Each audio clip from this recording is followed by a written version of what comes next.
Hey guys, we're going to continue our Unit 8 test review, and now we're going to be looking at our applications. So these are our real life examples. So this first one says, and we're on the second page, problem 10, it says Henry throws a tennis ball over his house. The ball is 10 feet above the ground where he lets it go. The quadratic function, the quadratic function that models the height in feet of the ball after x seconds is f of x equals negative 3x squared plus 2x plus 10. This one says, how long does it take for the ball to hit the ground? So we're imagining Henry here. He is at his house, and let's just say that he's got the ball. He's on a balcony that is 10 feet above the ground. All right, and we have our ground here.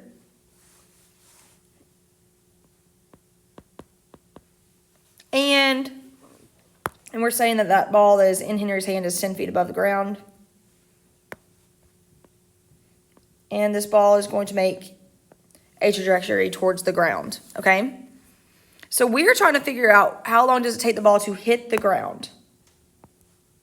We want it to hit the ground, which is going to be an x-intercept. We're treating this as our x-axis, and this as our, we're treating the red line as our y-axis.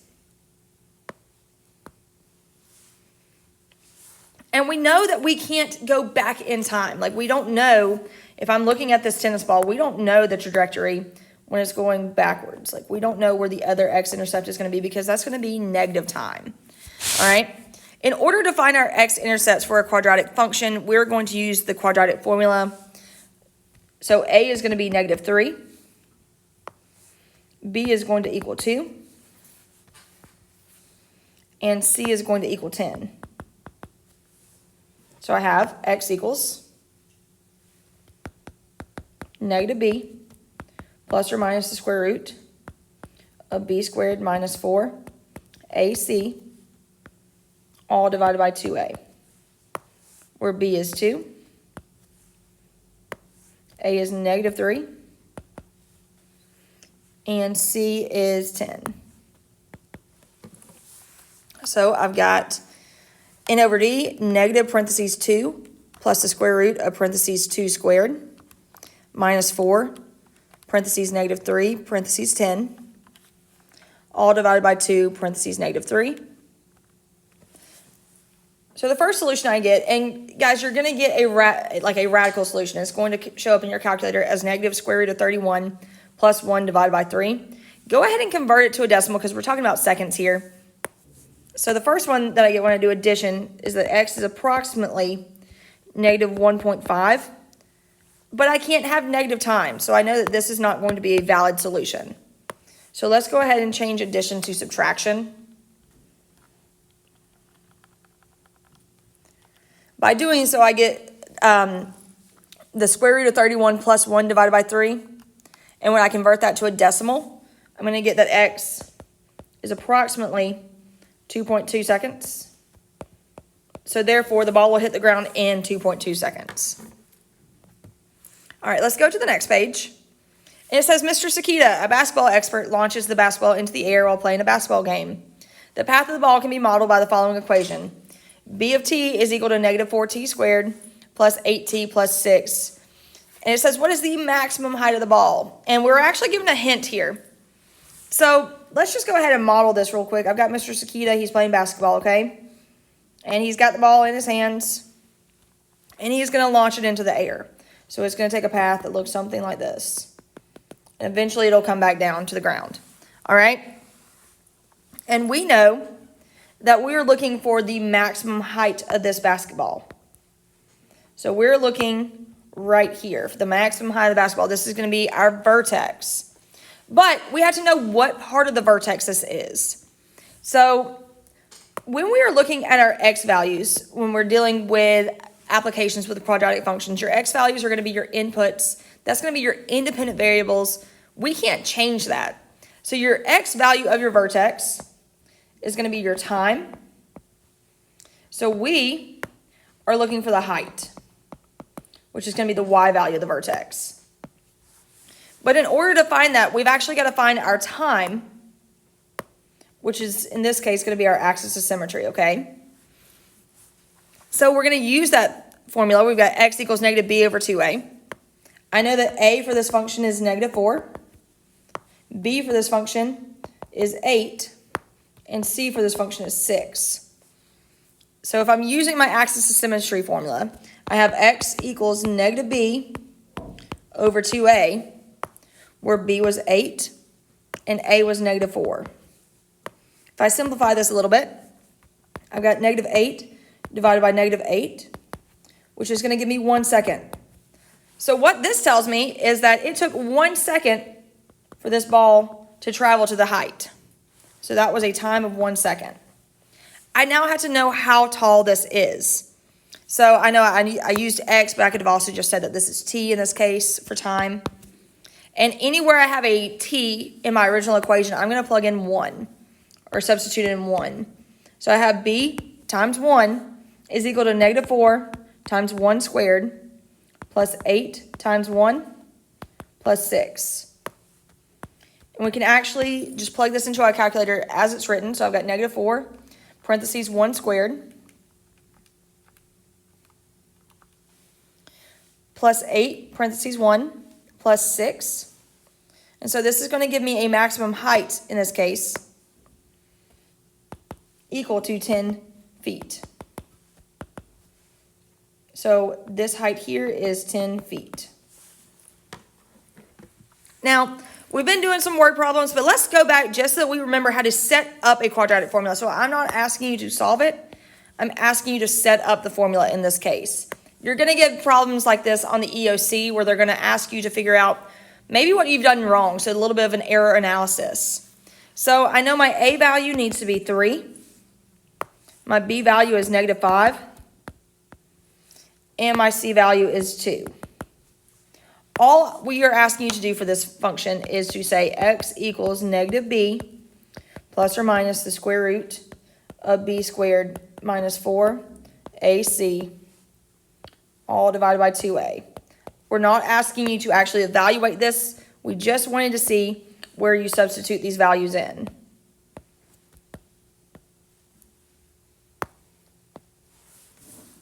A common question is going to be, they will show you something like this, and they may say, which of these is the correct setup for the quadratic formula? If it does not look like this, if your A and B values are switched, then you would be incorrect. But this is all we're looking for here, just x equals negative 5 plus or minus the square root of negative 5 squared minus 4 times 3 times 2, all divided by 2 times 3.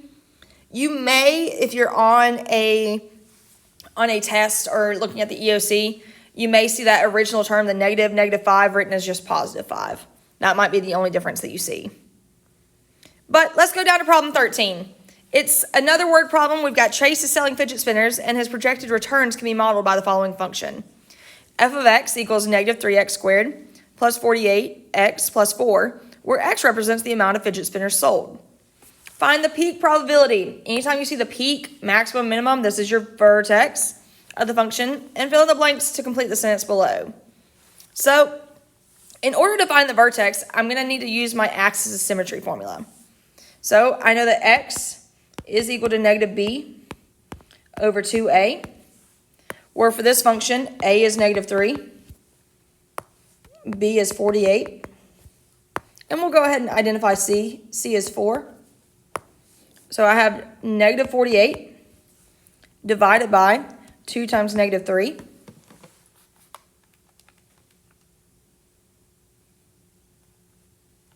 So I got negative 48 divided by 2 times negative 3. If I simplify this, I get negative 48 divided by negative 6, which is going to give me a positive 8. But it doesn't really identify the amount of time. So let's just say that these are days. So I'm going to say 8 days because he's selling these fidget spinners for a project. So his x value for this is 8. And I'm going to substitute this back into the function. So I have f of 8 is equal to negative 3 times 8 squared plus 48 times 8 plus 4.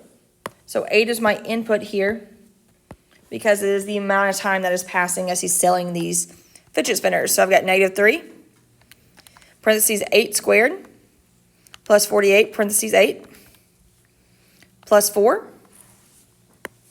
So therefore, f of 8 is equal to 196. This means that after selling for 8 days,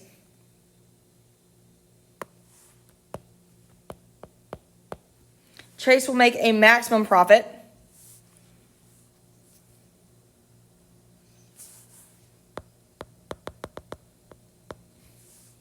or I could say a peak profit of $196.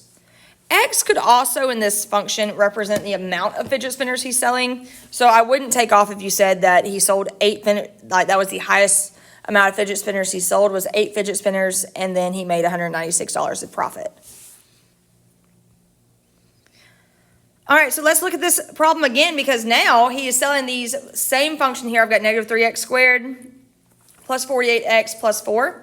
And it says, what's the initial amount of fidget spinners Chase would need to sell to not lose money?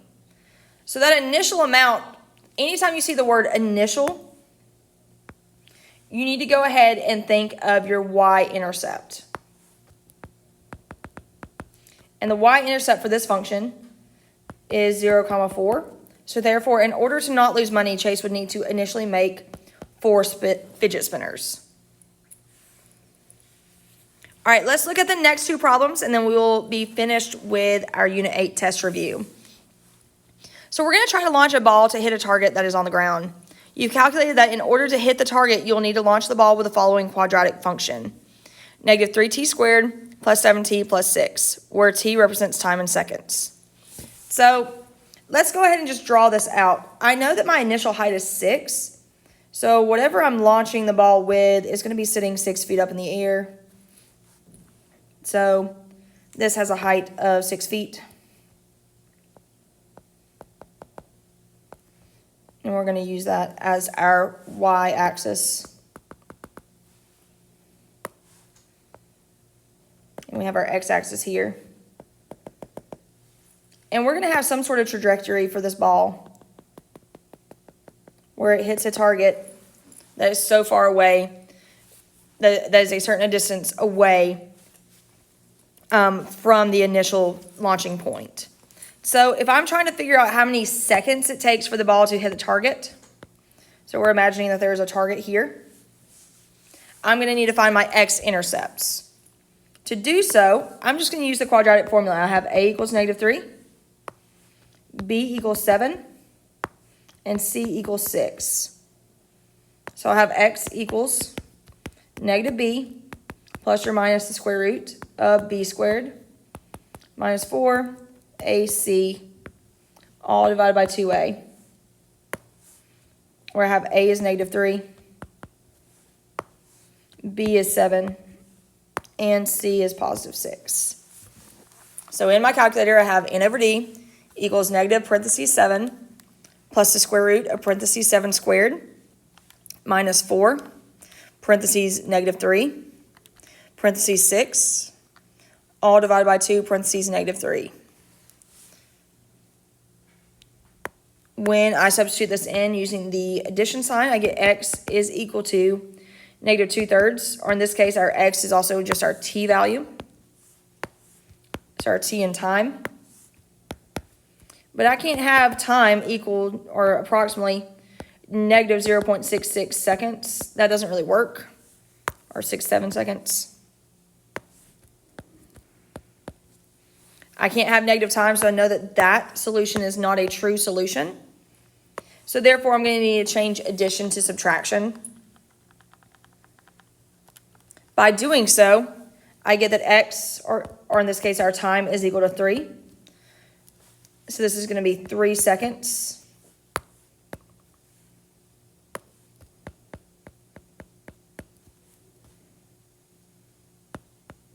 And that would be your true solution.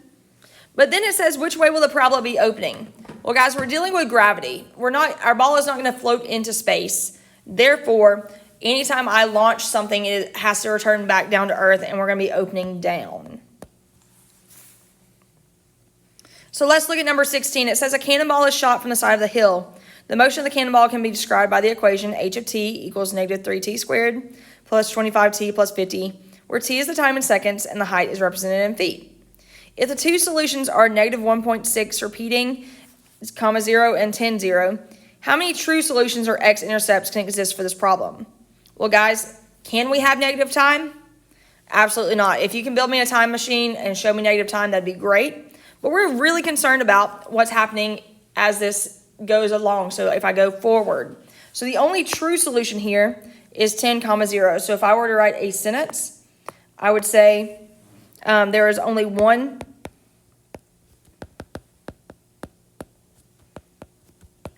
true solution,